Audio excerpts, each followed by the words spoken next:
Hey, hey, hey! Welcome back to Melinda's Messy Sink. Today's video is another What's for Dinner video. I've got great recipes for you to feed your family at home. Let's get started.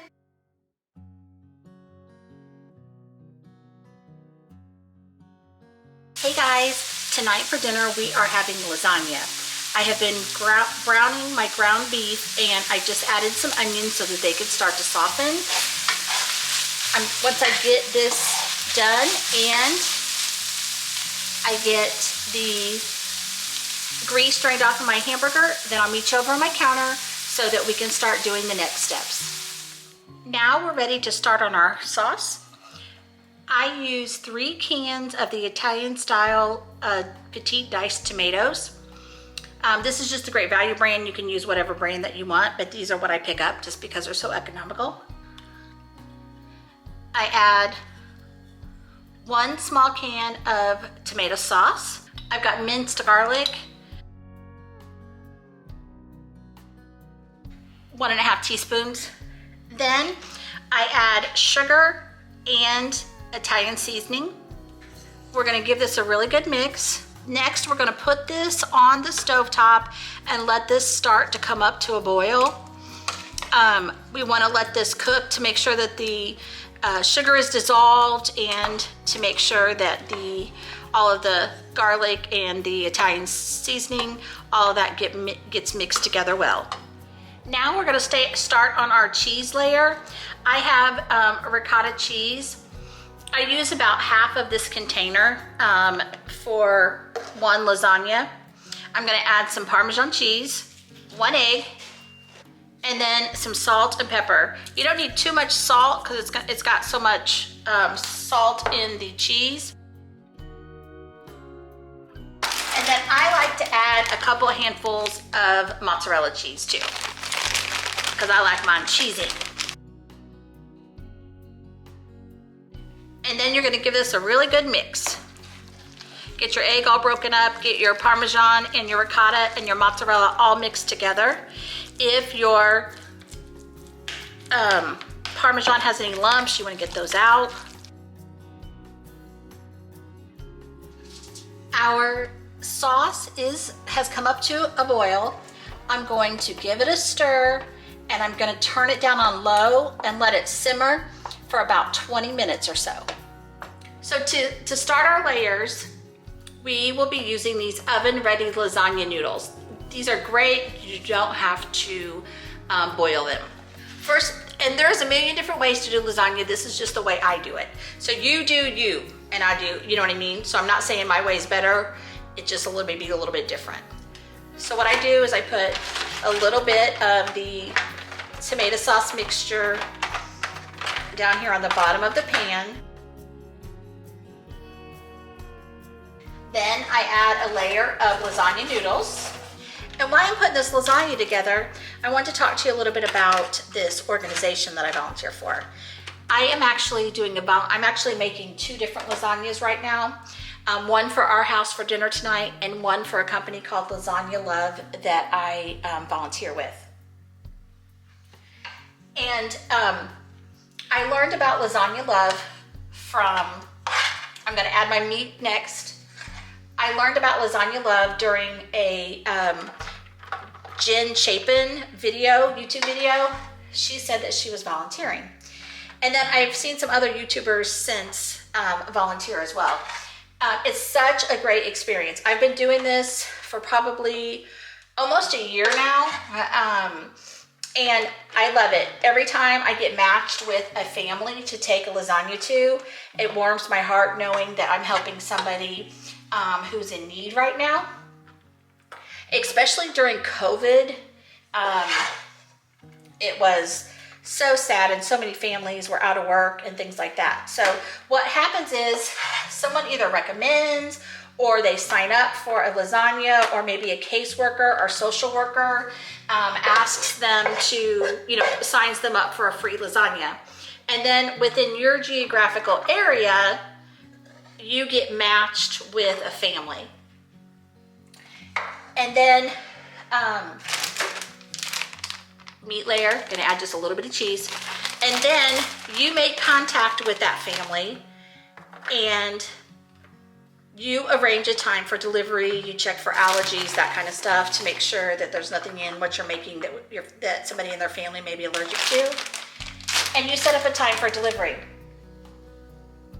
I can honestly tell you, it's such an eye-opening experience whenever they open the door and how excited that they are that someone cares enough to bring them food. Or the comments that I get during the text is that I really needed this right now. I wasn't sure how I was going to feed my kid.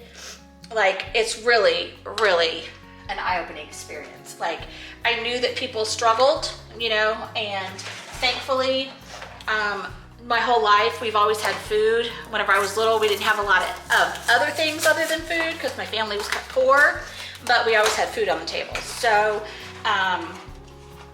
yeah. So now I'm gonna add another layer of noodles.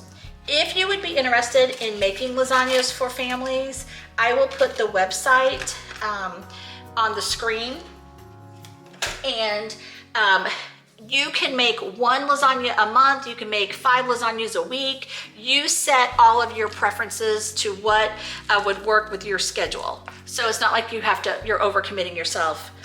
And you can turn off your schedule. Let's say your kids are super swamped in sports. You can turn off your schedule during that season. You going on vacation, you know, all those kinds of things. So now I'm just adding the cheese mixture. And then I brought both of these things over to the camera, a spoon and the offset spatula. It's really your preference. My husband likes to spread his with the offset spatula. I do better with the back of a spoon. So I just wanted to kind of talk about that whenever you might be watching going, what in the earth is she doing? All right, I've been talking y'all's ear off during this video. All right, I'm just gonna do just a little bit more sauce. I kind of just spread it out. Don't do like a full layer all over the place. Another layer of noodles. What I do next is I give this a really good coating of sauce on the top layer. Next, if I have any meat left, I just kind of spread it on the top, and that just gives them a hint that there is meat.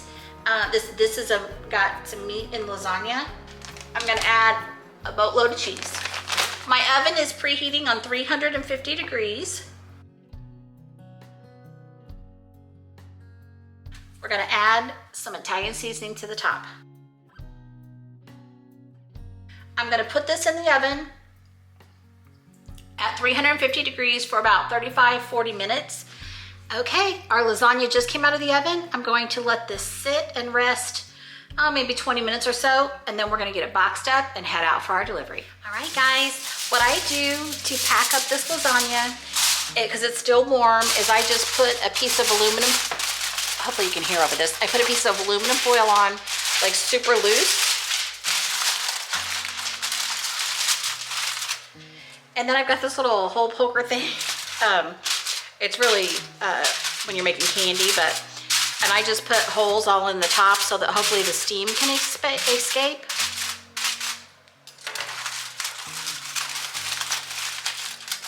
And then I usually put it on a sheet pan, and then I just carry the sheet pan and the loaf of bread out to my car, and I don't have to worry about it going all over the place. So I'll be back this afternoon, or sorry, this evening, whenever we are actually eating our lasagna, to show you what it looks like and all that good business. So be back in just a bit. All right, guys, it's several hours later, and I heated up the second lasagna, and I wanted to show you, this is what's for dinner at our house this evening. Hey guys, tonight we are having slow cooker beef stew. It is really early in the morning, and I'm getting all my ingredients prepared for the slow cooker. I have cubed chuck roast that I have washed and trimmed all the fat, and I'm going to season it up with some garlic salt, and I'm just using the Lowry's brand. Some onion powder, and I'm gonna use some black pepper. I'm gonna give this a good mix, and then I'm gonna meet you over on my countertop where we are going to brown this off just a little bit before it goes into the crock pot. We are browning off our stew meat, and you're just gonna cook it just a minute or so just to give it some color, and then you're gonna take it out of your pan and put it on some kind of plate or pan or something to drain. And you want to be careful not to overcrowd your pan, and then you're gonna put your next batch in. I just have some olive oil down in the bottom of my pan is what I'm working with. We're gonna get our next batch browned off, and then we're ready to start, then we'll be ready to soften our onions. Now that my stew meat is all done browning, we're gonna use the same pan, and we're gonna add some butter, and we're going to take our onions and cook them until they're translucent. While we're cooking these, we wanna make sure that we're getting all those good bits up off of the bottom of the pan as well. The recipe calls for cloves of garlic. I don't have it, so I'm gonna add some minced garlic. All right, once these finish up, then I'll meet you over on my counter. My onions and garlic have finished, so what I'm gonna do is I'm gonna add them to the bottom of my crock pot first. I did give my crock pot a quick spray with non-stick cooking spray just because it's easier to clean up that way. All right, so the next thing we're gonna do is we're gonna add all of our ingredients. So here's my stew meat. Next, we have celery. Then I used baby carrots, some Yukon Gold potatoes. Next, we're gonna add in 3 tablespoons of tomato paste, 2 tablespoons of Worcestershire sauce,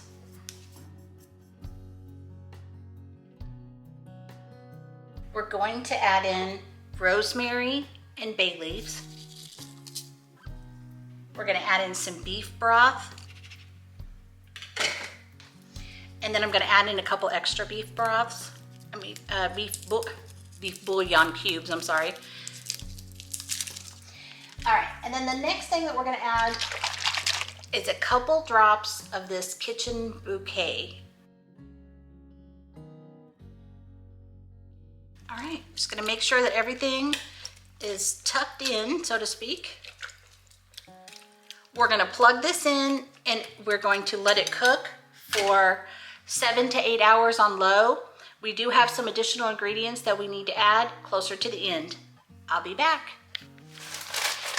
Okay guys, it's several hours later, and we have about 20 minutes left on our cook time. So I'm going to add in my frozen peas, and I'm gonna give them a good stir.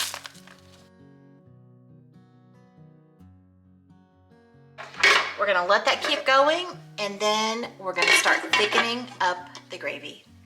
Okay guys, what I have done is I've added 2 tablespoons of cold butter to kind of finish this off. And I did add, I thought I was doing all this while you guys were on camera, but I forgot to push record. I did add just a little bit more of this kitchen bouquet to make the gravy mixture look a little bit browner. And you can continue to add as much of this as you want until you get your desired consistency or desired color. If your gravy needs to be thickened up for your liking, then you can do a cornstarch slurry, and that's just cold water and cornstarch, and then as it sits, it thickens up. Go ahead and get my lid put back on, and I'm gonna start working on the croissant rolls that's gonna go with dinner. We are having slow cooker beef stew packed full of veggies and croissants. Hey guys, tonight for dinner we are doing something fun. We are gonna make homemade corn dogs. To start with, I have some flour in this bowl, and what I'm going to do is I am going to have I found this recipe online, and I'm going to put the recipe in the description box below. We're gonna end up having wet ingredients and dry ingredients. So we're starting with the dry. So to our flour, we're going to add some cornmeal, and then we're adding sugar, cornstarch, and salt, and we're going to give this a quick mix. In this measuring cup, I have the milk, buttermilk, and the honey. I'm going to pour it into the dry ingredients.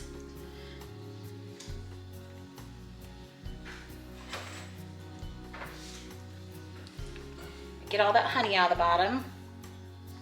Next, we're going to add 1 large egg.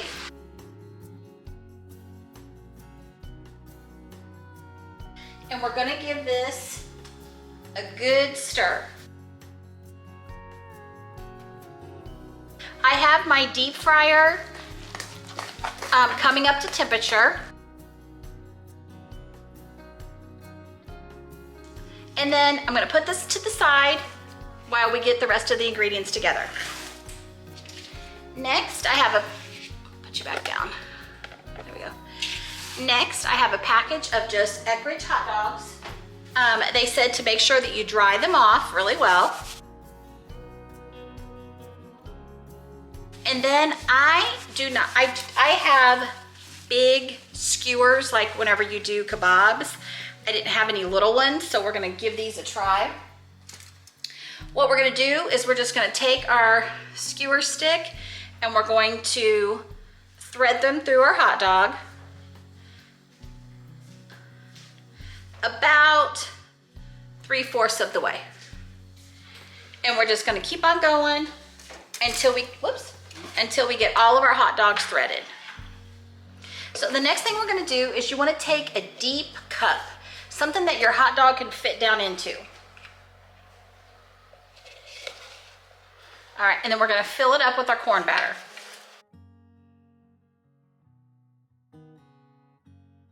All right, now that we've got our cornmeal in, we want to, remember we had to dry off our hot dog.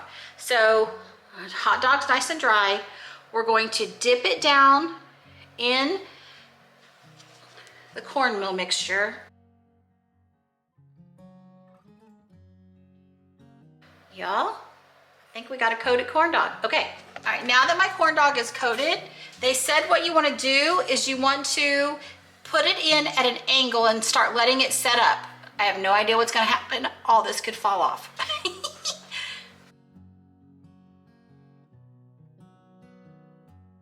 Then we give that just a minute, and I'm gonna turn it because my stick is so long it won't fit all the way down in there. So note to self, buy sticks that'll fit in your fat fryer.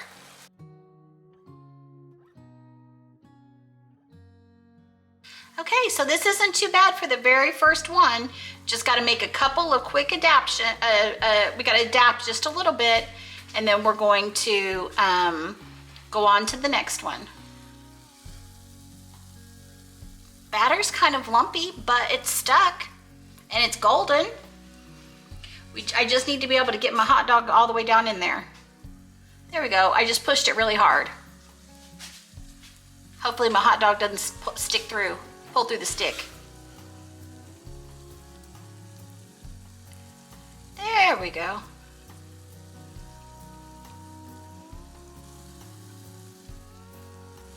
Okay.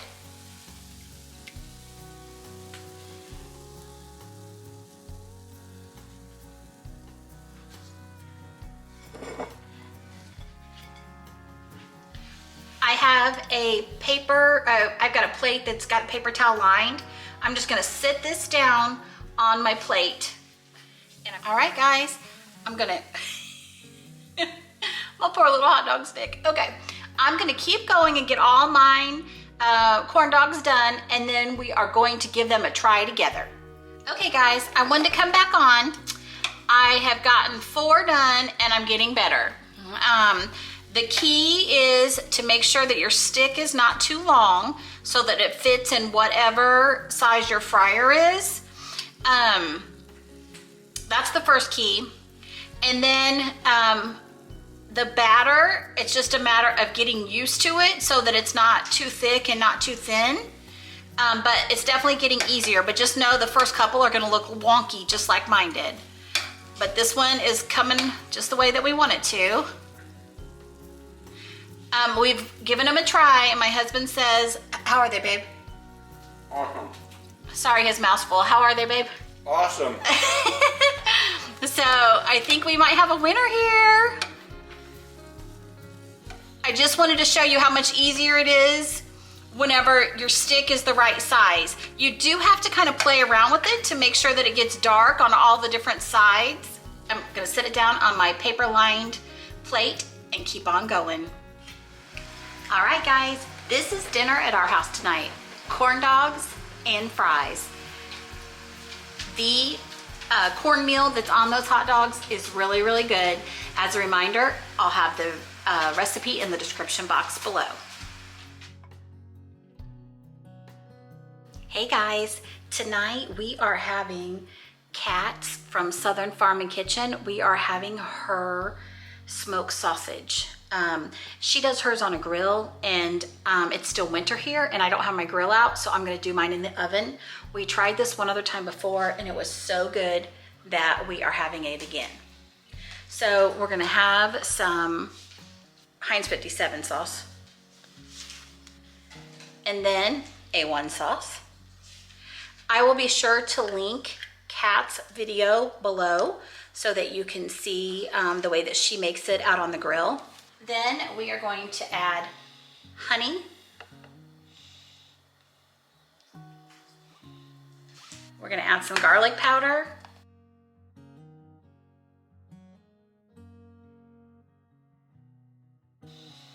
Onion powder. And some chili powder.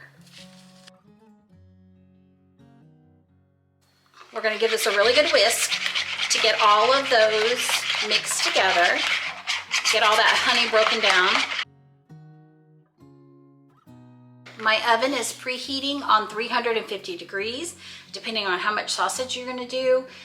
You want it to go for probably, I think last time in the oven we did about 40 minutes. I have my casserole dish. I've given it a good spray with nonstick cooking spray. And then I have taken 2 packages of smoked sausage and I've just cut them into a couple inch size pieces. And then we're gonna pour these, get these down in our, whoops. Get those down in my casserole dish. Then what we're gonna do is pour our sauce on top of our sausage. I doubled the sauce this time because last time it wasn't saucy enough. We liked a lot of sauce, so.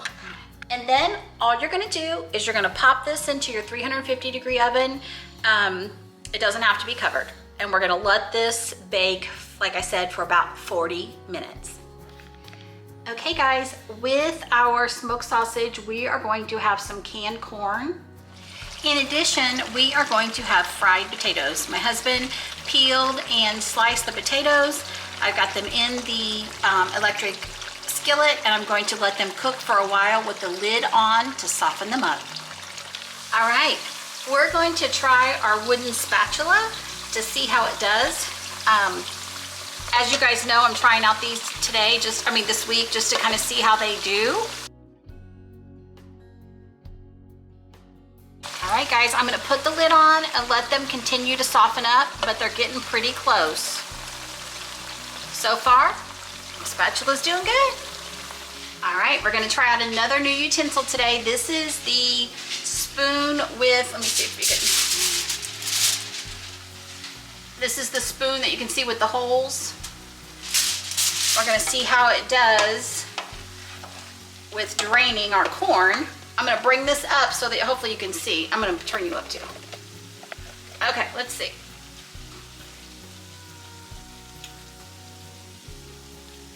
Yeah, it's coming out there, isn't it? Okay, let's try one more time. Just so you guys can see.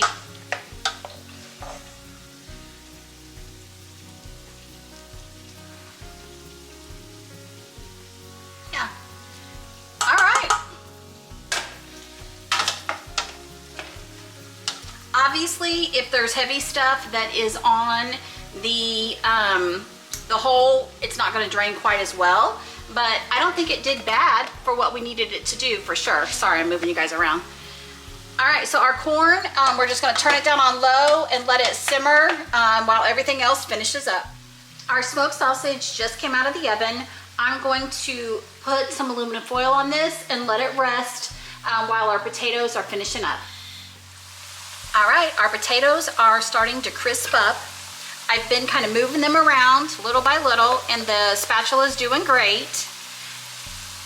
I'm gonna start taking the crispy pieces out to give more room for the pieces that need to cook a little bit longer. Then I'm going to meet you over on my counter once I have everything plated up. And here is dinner at our house tonight. Thank you all so much for following along in this What's for Dinner video. Don't forget, Jesus loves you. I'll see you in the next one.